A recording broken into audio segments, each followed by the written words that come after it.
out of nowhere, they just began to chant my name. They just began to chant Victor Assassin Mm. because I could feel my mouth, I could speak, but I was just bleeding from, I don't know where I was bleeding from. It was just so much blood. And Hey everyone! Don't forget to order my book, Hidden Struggle, Breaking Free and Staying Free. It's being sold right now on Amazon. Hey everyone! So today we have Victor Rivera. Hi Victor. So can you tell the audience a little bit about yourself? yeah, my name is Victor Miguel Rivera. I like to think of myself as a normal son of God. I don't know, like normal Christian involved in missions and ministry, evangelism, and all that. I love God, love my wife, love ministry. Yeah, that's me. Sorry. Hi, everyone. So how long have you been serving the Lord? Oh yeah, let's see, October, we're in October, 14 years. Okay. Yeah, 14 years as of October when I first became a volunteer in 2010, back at the church where we used to be at. Yeah, since October of 2010. So you were saying that you was in mission. So can you tell us a little bit more about that? Yeah, missions. I joined YWAM, which is just an acronym. YWAM stands for Youth with a Mission. Started in 1960 with Lauren Cunningham in Los Angeles, and just has gone all over the world. Over 20,000 full-time staff, probably every nation on the planet, even in nations where the Bible is not allowed, where Christianity is outlawed, but literally just all over the world. It usually starts with a 6-month training program where you take students from all over the world of any age, do 3 months of a lecture phase, full-time schooling, and then 3 months overseas or in a different cultural context, doing missions around the world. You could be sent anywhere in the world. That's the mission organization I'm involved with, but also done mission trips with other groups like Light a Candle, and then local missions with like church and ministry around the city, around schools, urban missions, things like that, homeless shelters. Yeah, that's kind of what I'm involved with. Okay, okay. So how long have you been doing missions? Oh, um, internationally and extremely frequently, just 3 years, just about 3 years, going on Okay. 4. So how did you came about coming to Jesus Christ? Yeah, I was not born Christian. I was not born and raised as a Christian. My family from my mother's side actually comes from Native American, like shamanistic practices. Okay. My grandparents were more or less the village shamans in the village in Mexico. And then my mom got married to my stepfather, and my stepfather, both his brother and sister married into Cubans, and Cuban, not as a stereotype, but it's voodoo witchcraft religion that is big in Cuba, through the Caribbean as well. It's called Santeria. So I had from my upbringing both sides, witchcraft and voodoo and black magic and things like that. Um, part People from my family went into the practice of it, as in actually having a shop where they would do rituals or cleansing or tarot cards or just new age practices, but also deeper things that have to do with that religion, with the voodoo, witchcraft, santeria side of it. Hmm. Anyways, that was my upbringing from both sides of the family. Okay. When I started to practice things, I just wanted to go fully into it. I thought it was cool. I thought there was power involved and things like that. Mhm. I was about 6 or 7 years old when I first started, and just continued to practice and read books about that and seek stories and somewhat mentorship of that up until about 18 years old. That's when I got saved. But throughout like the teenage years, I was criminally involved. At the age of 14, I had 2 felonies already. Before 15, I had 3 probation officers already, constantly in and out of courts. Grew up as a problem child because my family life was unstable. Um, just a lot of, I don't want to say drama, like verbally or things like that, but a lot of like abuses and fights and anger and all of that at my home. And then all of that leading up to things that like death defying basically, where you give yourself over to like criminal life and gang life and vandalism and things like that. um yeah, I should have died several times, but ironically or funny enough, in high school I joined a metal band, like metal music. like Yeah. um and my bandmates were actually all Christian, and I would hear them tell stories like they're going to another practice, or they would say stuff like, "Hey, last Sunday was so funny," or things like that. And I got curious, so I just asked them, "What are you guys doing? Like, where do you go?" And then they said, "Oh, we're actually a worship team of a church," and it was mind blowing to me. But they're the ones who invited me to a Bible study. It was crazy. It was my bandmates who were playing metal music, but I ended up at a Bible study, a small little Bible study. It was a woman who opened up her Bible study. She was single. She was in her mid to late 40s, but she felt God tell her to open up a Bible study for the quote unquote young people of the neighborhood, and they would come. They sure would show up. And she opened her doors up. I was there. I got saved that day. And crazy enough too, it was about um October, November of 2009. So, yeah, sorry, that's kind of trying to keep it fast, but it's a little hard. But yeah, that's how I came to know the Lord. Um, Okay. Immediately, I joined the church that we used to be a part of. Mhm. And then just quickly thereafter, just became leadership, involved in worship and ushering or whatever it was, youth leading. I had my small groups, my Bible studies. Yeah, just went off from there. Okay, so I know there was a story about you where the Lord has saved you from an experience where you could have lost your life. Can you tell us a Yeah. little bit about that? Yeah, so I would say throughout my life, there's been a few times. I'll just say very quickly. The first time I remember is I almost drowned in a jacuzzi, which is funny. It's just a jacuzzi at my apartment building growing up, Mhm. and somehow my sister pulled me out. I was about 4 years old. She was about 3 years old, and I Mhm. just have this funny memory. But anyways, things like that, like being hit by a car, like hit and flipped over the hood, things like that, all throughout my life. But the one where no one can argue definitely was I was 16 years old, and I was with a group of friends. We were just hanging out, again, music, band life. I had some friends in a band. We were just playing together, just jamming out. But I remember that group of friends had a song called Youth Assassins. That's what the name of the song was. But apparently, or not apparently, I'm sorry. Yeah, eventually, as the song went on and these lyrics came up out of nowhere, they just began to chant my name. They just began to chant Victor Mhm. Assassins. And I always stress that, like, I believe there's power in like the declarations you're making, like the Mhm. words you're saying, the things you're declaring over people. Yeah. Um, about 2 hours later, after that, we're done hanging out with our friends. We're going through Reseda Park. It's in Reseda, right there in San Fernando Valley. And we're skateboarding. I was with a friend of mine, and we're passing by these three guys in front of us who are like walking kind of off. They look a little weird, but we're walking. I'm sorry, skateboarding by them. And as my friend Isaiah skates by them, one of them just knocks him off his skateboard with his elbow, just hits him to the ground. My friend falls down. Before I realize what's going on, I have somebody up in my face, and he's just telling me, "Give me what you got." And that's all he was saying. Give me what you got. And it was just a robbery. They were just robbing us. It turns out that group of people was robbing people around the park all day. They were just going around robbing people.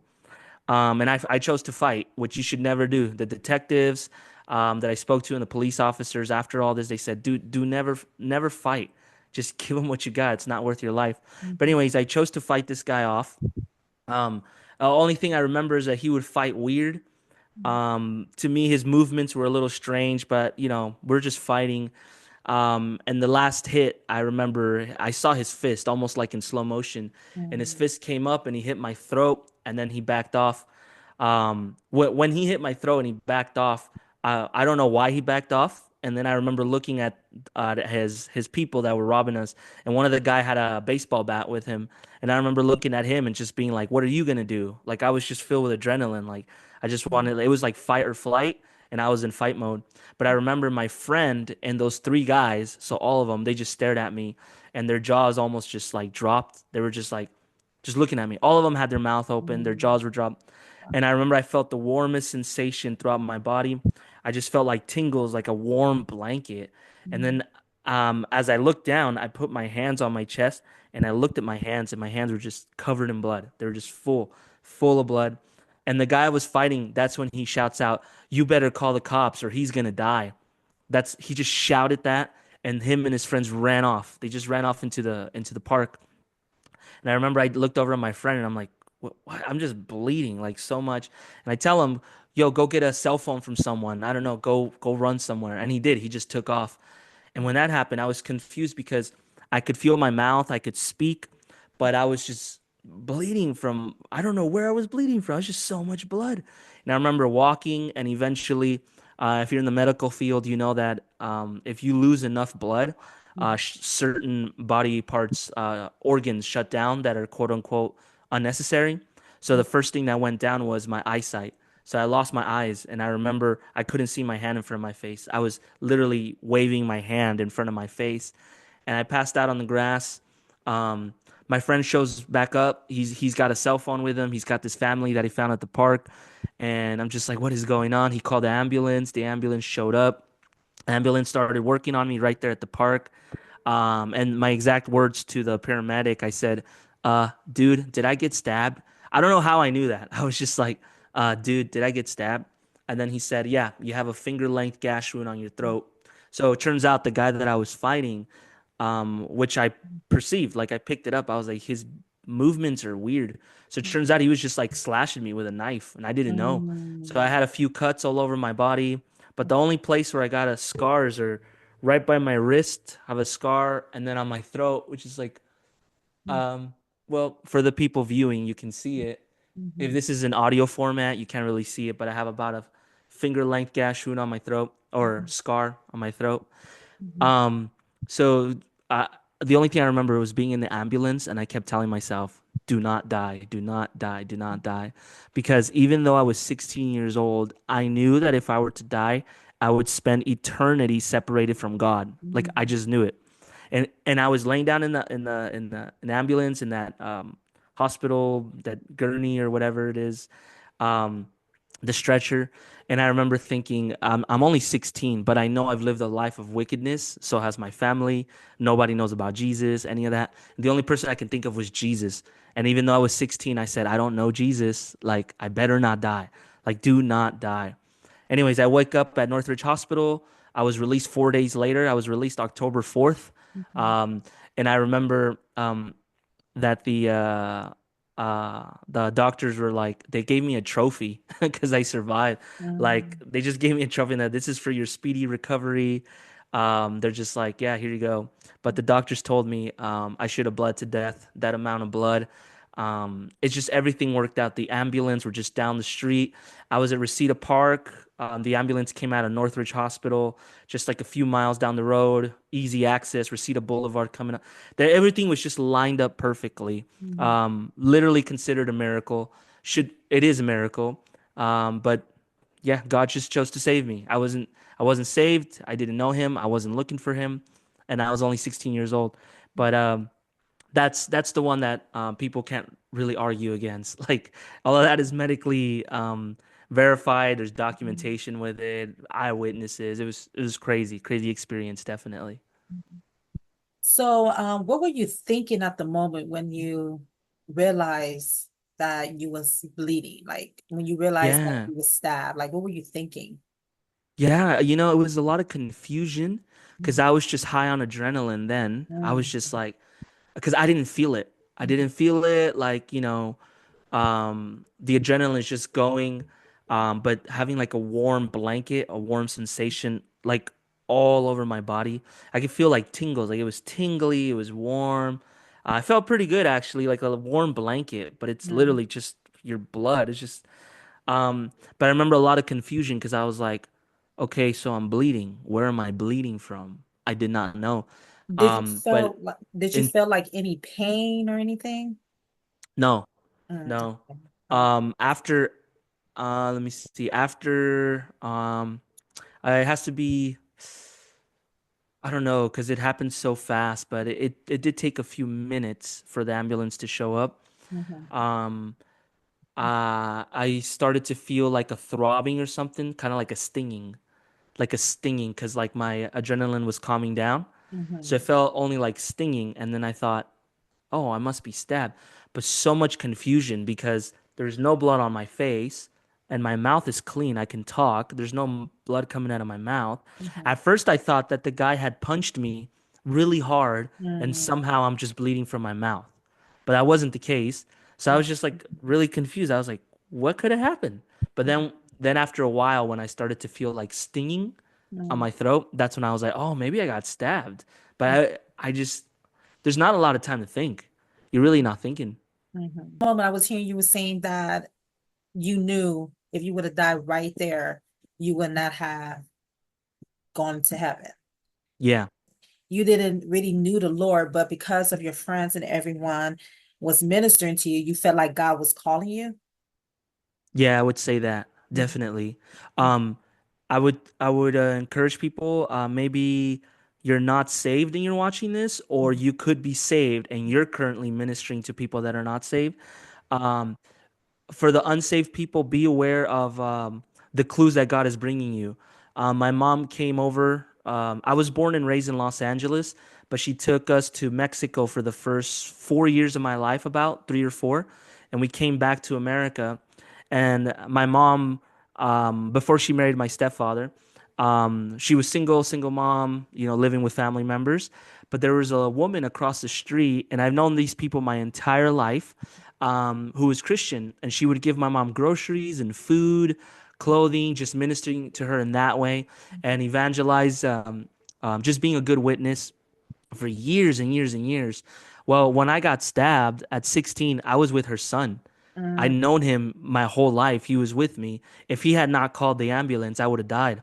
Um, Not only that, but several other people growing up in elementary school, I noticed there was a lot of Christians, but because of the world I was in, and also um, somewhat just Latin American culture. I don't know if I can speak for all of Latin America because there's a lot of Christians in a lot of countries, but definitely in Mexico, where it's predominantly like an esoteric mix of Catholicism and Native American traditions. It's a huge mix. My family always said, do not listen to a Christian. Do not open your ears to them. Don't listen to them. They're going to brainwash you. The worst things you can think of any Protestant. Oh man, I lost my train of thought. it's But okay. I'm saying, but there were signs everywhere. Elementary school, my neighbors, my bandmates, all of them being Christian. It's just God was pursuing me, and it's crazy because I know there's a whole theological debate on things, but we do accept the Lord, but it's the Lord also pursuing us. Like He's the Mhm, one chasing us. mhm, So I would say definitely throughout my whole life, it was like a realization when I got saved at 18. I was like, oh my gosh, He was there the whole time. You just mhm, really, it's hard if you're distracted by other things. But if you look back, I almost would challenge anyone, anywhere in the world, in any village in the world, anywhere that God is there in your moments if you just open up your eyes to fully realize it. mhm, mhm. Yeah, so it's amazing how God He keeps calling and we see His miracles in every situation, everything that we may face. God comes through for us. God miraculously saved me. Mhm, The most dramatic one is that stabbing, but there's other mhm, times as well, including like mhm, car accidents and things like that. mhm. But but it's like those are like his like love letters. It's Mhm. like, hey, I'm trying to talk to you here. Hello, can't you Yeah. see I did this? I did this. I did this. But ultimately, it is us because Mhm. he is a gentleman. He'll back off. He's like, okay, you Yes. don't want me. Yes. Like Yes. he has no choice but to. Like if we say get out of my life, he Mhm, respects it. But when we mhm, say, okay, come into my life, become not just my savior, but also my Lord, which means run everything in my life, he'll surely come in. Next week, Part 2 of Victor Miguel Rivera speaks about the occult.